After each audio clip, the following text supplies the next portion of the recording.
Welcome back, family, to another episode of LANCESCURV. Just when you thought that the world was a little too crazy and it calmed down just for a second, we had so many murders and death and crime, and we're on the verge of World War III and the tensions, just so much tension. And then you hear of something that kind of throws you off a little bit.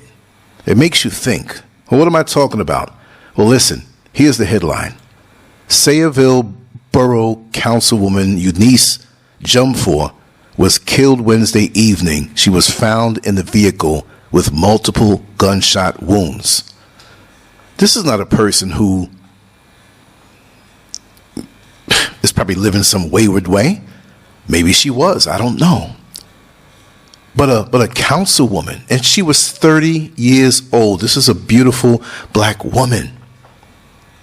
Doesn't mean she couldn't be a councilwoman and not be involved in something shady. I don't know. I'm not going to think that at first. But it's obvious that this was a hit. Why was she the victim of what I think is a hit? I couldn't tell you. But we don't know, because lots of times things happen, and when we find out what it really was, it shocks us. So that remains to be seen. I'm not here to throw shade on anybody, but there's something not right about this. Let me read this article from NBC News, not the whole thing, but just a couple of paragraphs to enlighten you on this, because this happened Wednesday night, right? February 1st. And it's just coming out in the news full force like this. I popped on the computer, I saw it, I read the article, I listened to a few videos, and I said, you know what? Let me talk about this. We need to think about stuff like this. Okay, here it is. A New Jersey Borough Councilwoman was fatally shot in a car Wednesday evening, authorities said. The victim was identified as Eunice Dwumfour, and it's spelled the last name Dwumfour, but they say Dwumfour, so I'm gonna roll with that. A member of the Sayreville Borough Council, the Middlesex County Prosecutor's Office said. The shooting unfolded before 7:30 p.m.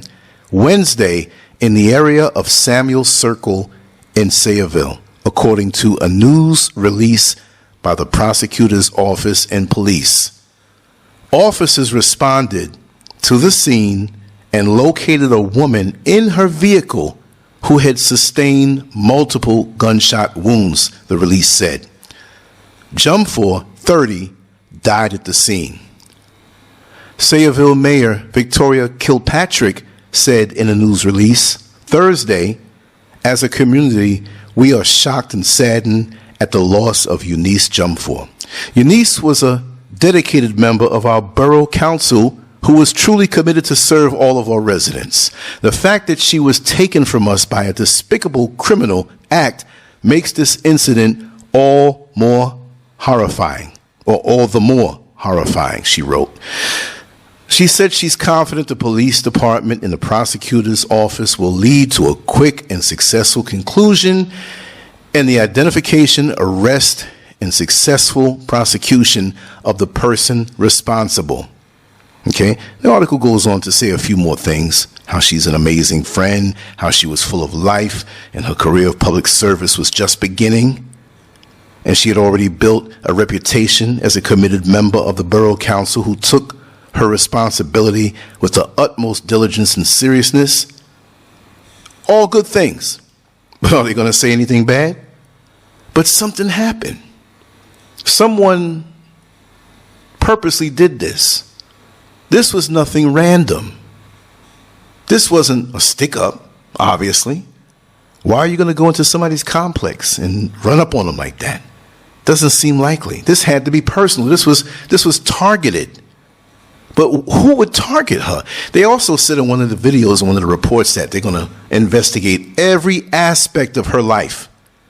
How are they going to do that? Well, there's ways of doing that other than grabbing a phone, but they have her phone. And they're going to go through her phone. And I think that way they will find out something that will lead law enforcement to some kind of conclusion and to some kind of way of finding the person or people who did this. I immediately called Mr. Political.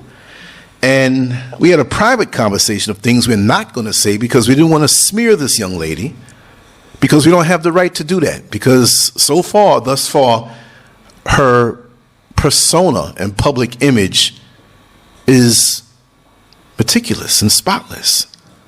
But what would make someone just overall go after a person who is a council person, right? Councilwoman. You see, from what I've observed in the past with those who are councilmen, that they're on a level, this is me talking now, that they're on a level of politics where that's like the first one-up that they have to get their foot in the door.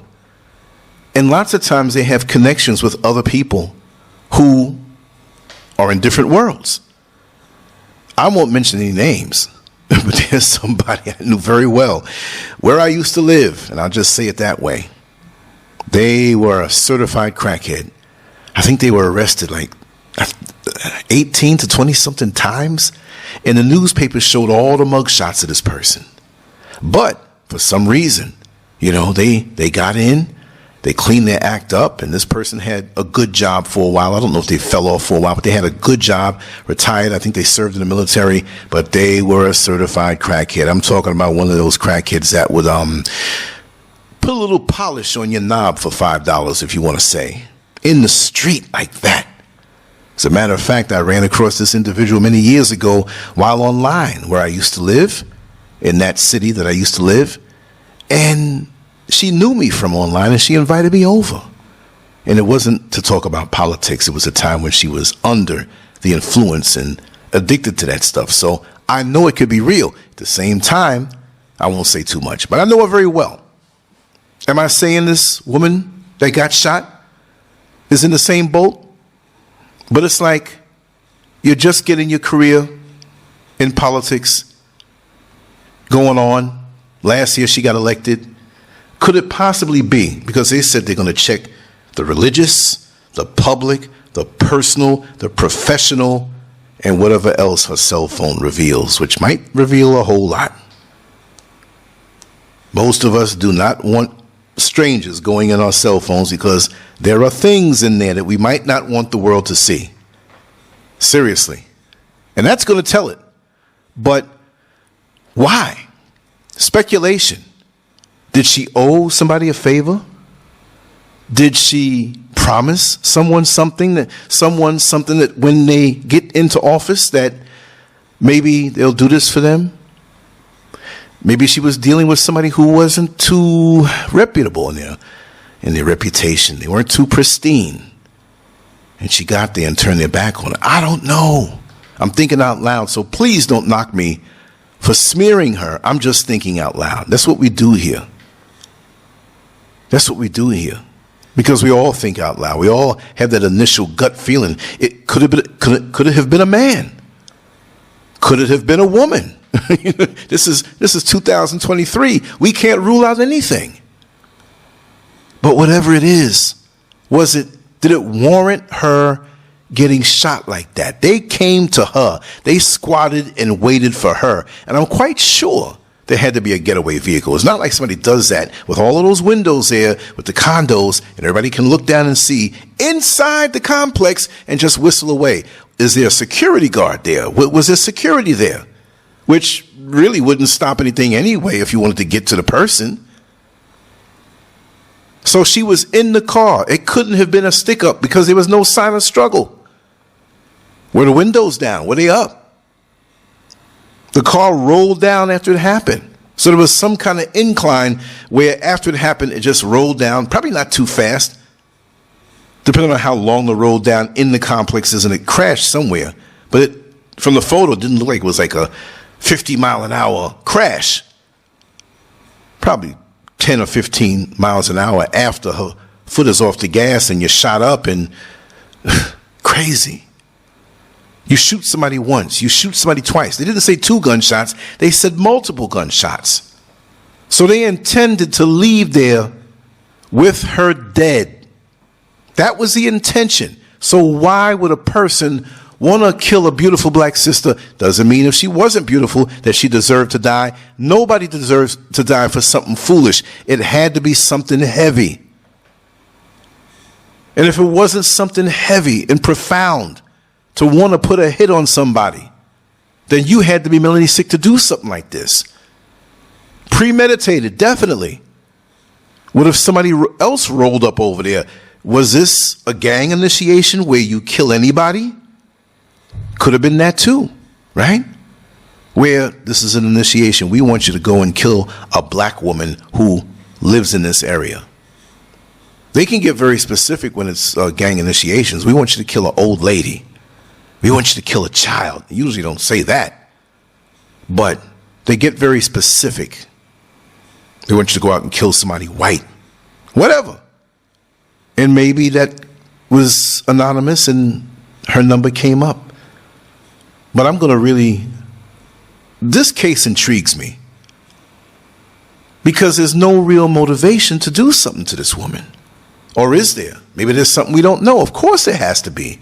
Aside from a random gang-related type of initiation, go out and kill somebody to prove that you want to be part of this gang and to prove your loyalty, you got to go out there and do this.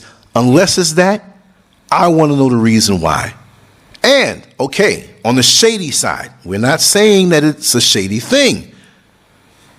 Did she take money from somebody for the campaign and owe them? Did she?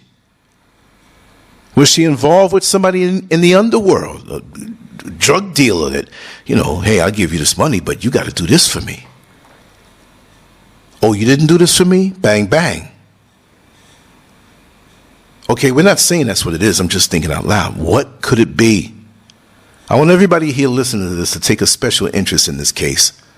Because just like with the 5 Memphis police, and we saw what they did to a young brother, there was a reason why that one cop went on like that. That was his reason in his mind. Because the young brother that was killed was seeing his ex. In his mind, that was a reason. Looking back, I'm quite sure he feels very stupid about that. So what was the reason to kill Eunice Dwumfour? 30-year-old beautiful city councilwoman in Sayreville, New Jersey, who lived in a luxury condo, had a nice SUV. But again, those jobs don't pay that much now, do they? Do they pay a whole lot? Maybe her credit was excellent. Maybe she got out of college and did everything right and worked some good jobs, saved up some good money, and did everything right. 30 years old could be ancient if you did everything right. Ancient meaning that you could have been set for a while. Did a family have money? It wasn't like that's off the beaten path. If you come out and you're not dropping a ton of babies, you know what you want to do in this life, you have good connections, you're focused, you're beautiful, you're young, you have the world ahead of you, you can reach leaps and bounds in your professional career if everything is done right. So I'm not saying that just because she had a nice condo and a car that she had to be dealing with somebody who gave her money from drug proceeds. No. But I'd like to see her ascension in her career. How did she start? Where did she start? What's her background? Not blaming her. Maybe some man fixated on her and she kept rejecting him. Could that be it? Maybe she was seeing somebody else and she broke up with somebody. It doesn't have to be politically corrected. I need correction this time of night. But it could be anything. Right now, it could be anything. I would like to hear from everyone listening to this. We're not smearing her. We don't know. We don't have the right to really say, this is it. Please understand my perspective. But we will know. But what is your gut feeling of what it could be? Jealousy on a political level? Jealousy on a romantic level? Maybe an old friend? Maybe somebody who, I don't know. Please, we're not going to say that you're judging or I just want to know what your knee-jerk reaction is. This is one of those cases that have me baffled. Anyway, LANCESCURV out. like, share, and subscribe. Download the app LANCESCURV at the Google Play Store, the App Store, the Amazon Store. And always go to LANCESCURV.com. That's where everything is tied in. You know I'm an artist, right? Go check out the artwork. You know I write. Go check out the blogs. Not just the videos that are there. Comment there also. Share the site. Everything I do is there. Looking to hear from you. Peace.